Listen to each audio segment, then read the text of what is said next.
Oka, doon tayo sa paborito kong kapihan.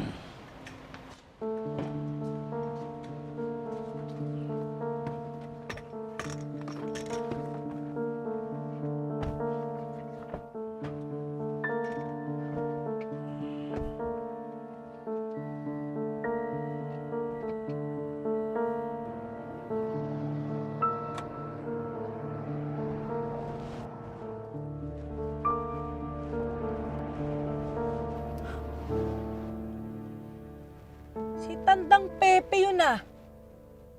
Saan naman kaya ang balak ng binang kong hilaw na to pumunta?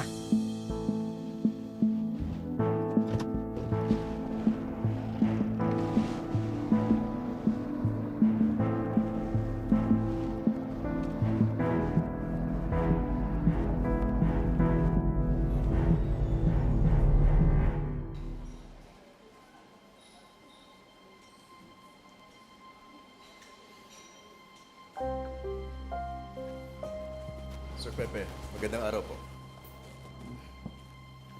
Salamat. Umupo ka, Kinito. Tea, sir.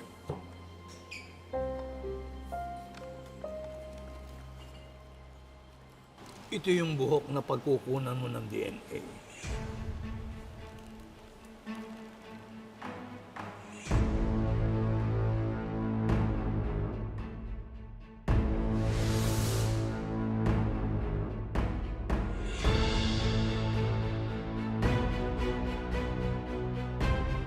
O, sige. Pupuntahan ko naman yung kapatid mo sa East Street, ha? Sige po. Ingat po kayo.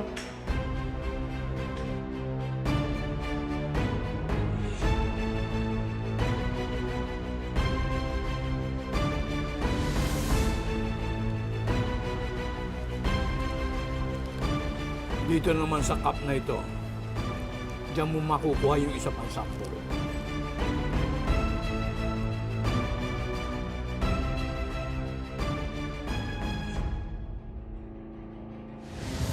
Maraming salamat, Apo, ha? At mamimiss kita.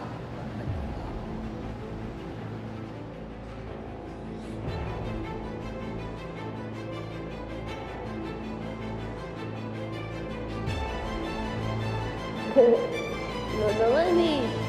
Napaiyak niyo po ako eh. O sige, babay na. Doc Annalyn, sorry po pero kailangan na po kayo sa ER. Ay! Okay, sige, wait lang. Ako na. Sige po, no. Tatapon niya.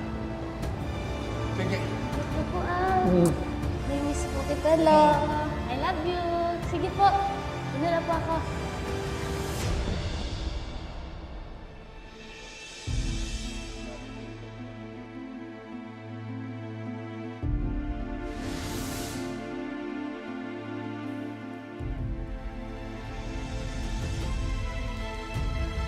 Sir Pepe, I hope you don't mind me asking. Konektado po ba ito sa dating pinag-DNA test natin? Hindi. Iba yan.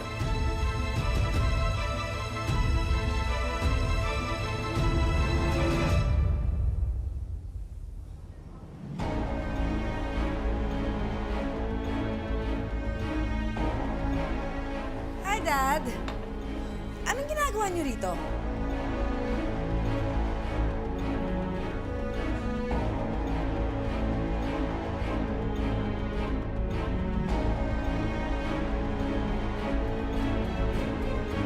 Sige na, Kinito. Mauna ka na. Excuse me, sir. Ano naman pakialam mo? Favorite restaurant ko ito. Ikaw, bakit ka nandito? Well, I was supposed to meet a friend here, but I'm early. And since nandito na kayo, would you like to join me? Hindi na. Nawalan na ako ng gana nang makita kita.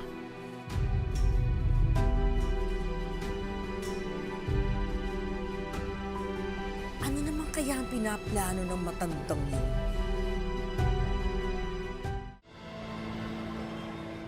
Maupo ka. Good morning ba talaga, Kinito? Sir Pepe, Sealed pa po ang results ng DNA test. Ito po yung sa saliva example. Ito naman po yung sa hair sample. Ano sa palagay mo ang resulta? Sir, I just hope makuha po ninyo kung ano po yung gusto niyo maging resulta. Ang gusto ko sana, mali ang hinala ko. Dahil kung hindi,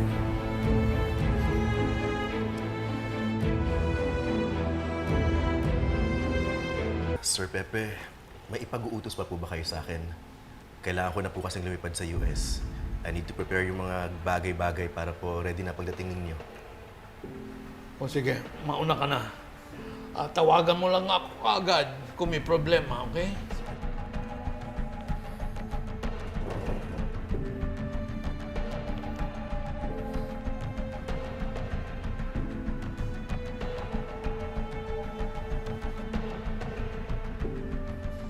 Itong kay Annalyn.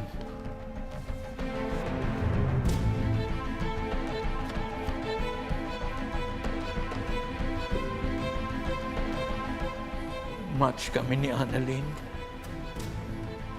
Salamat po, Diyos ko. Apo ko nga siya.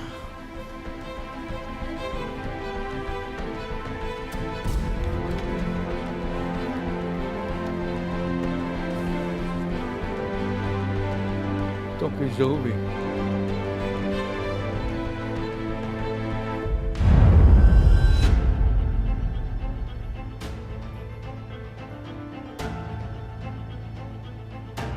Hindi kami match ni Zoe.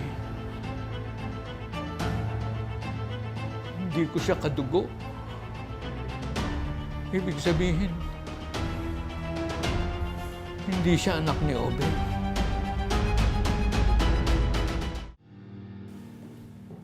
Thank you, Manang Nelia.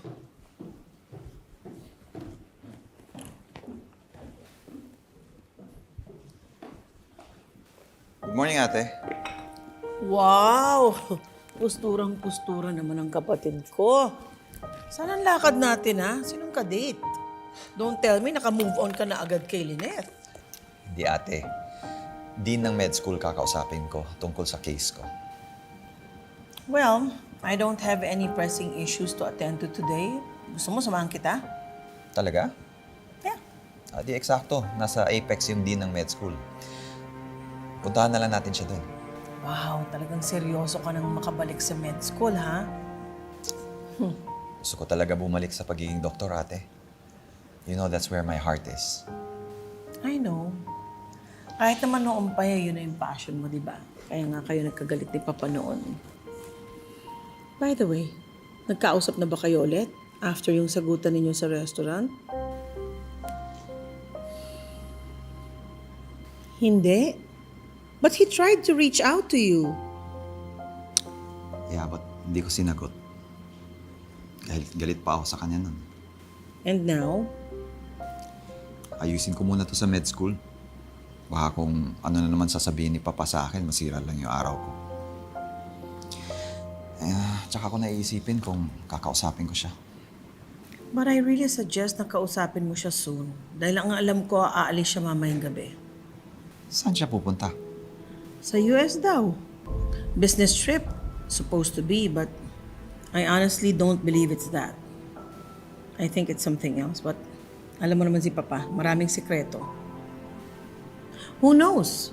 Baka sabihin niya sa'yo kapag nagkausap na kayo ulit. Maybe. O ano? Alis na tayo? Okay, let's go. Thank you, Manang.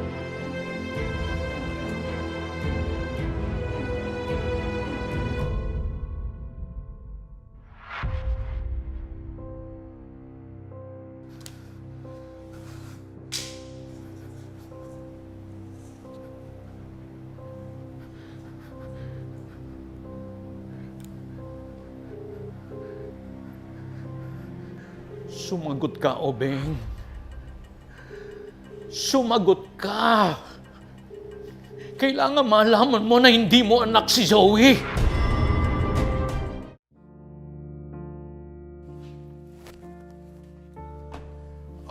Intayin mo lang ako dito at kakausapin ko lang si Obeng. Yes po, sir.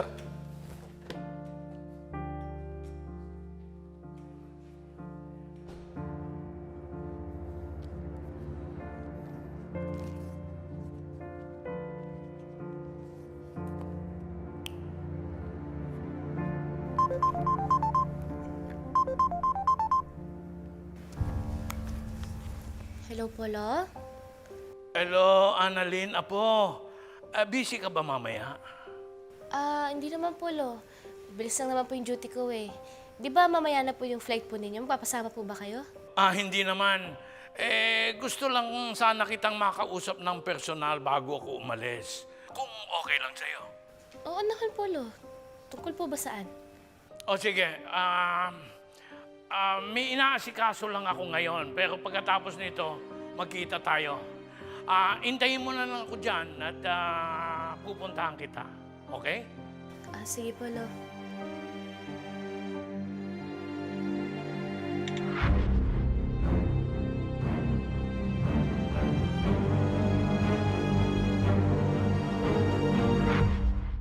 Lo, Apo, Zoe. bakit nandito pa po kayo? Di ba po may flight po kayo sa US? Mamayang gabi pa ang alis ko, pero gusto ko sana munang makausap si Obeng. Mabuti pa, huwag ka na rin munang umalis. Dahil pagkatapos namin mag-usap ni Obeng, mag-uusap tayo. Mag-uusap po tayo? Tungkol saan po? Mamaya na nga, mag-uusap muna kami ni Obeng. Pero wala pa po siya dito eh. Bakit? Sabi nung katulong, papunta na daw dito. Lo, baka hindi pa po dumadating. Ano po ba yung sasabihin ninyo? Ang dapat makaalam una ay si Obeng. Ano po makaalam? Lo, ano po ba yun? Lo, Lo, sabihin niyo na po, kinakabahan naman po ako sa inyo.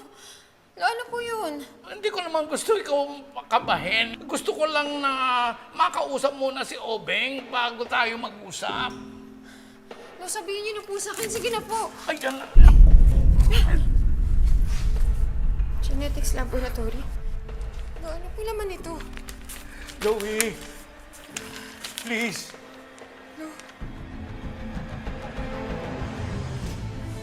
DNA test results to ah. Akin na. Lo, sino pong pina-DNA ninyo?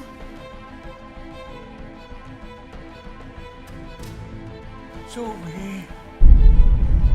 Lo, sino pong pina-DNA test ninyo? Ikaw. At ako.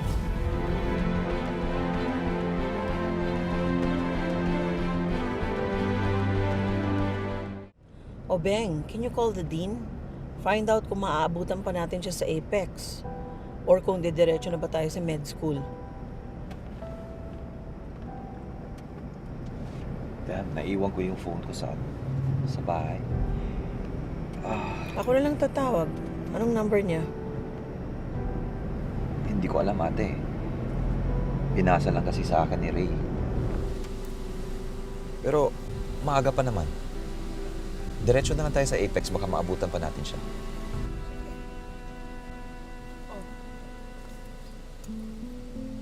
Bakit mo binibigay yung phone mo sa akin? Baka sakaling gusto mong tawagan ng tatay natin. At nang magkaayos na kayo bago pa siya umalis.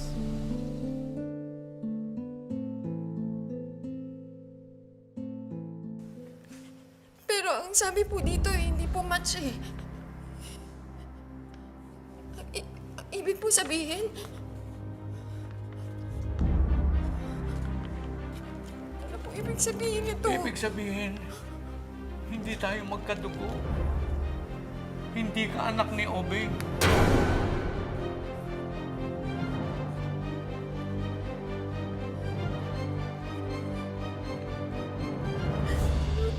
Totoo po ba ito?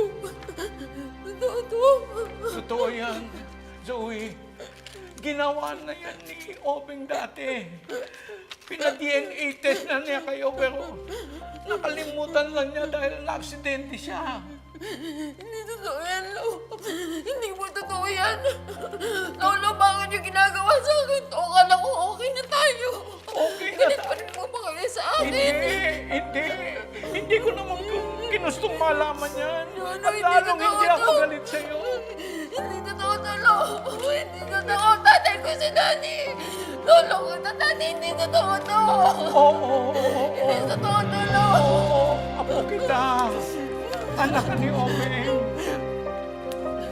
Pero nabiktima lang tayo. Pareho tayong biktima. Nag-iisang tao. Ang mami mo. Imposible namang hindi niya alam ito.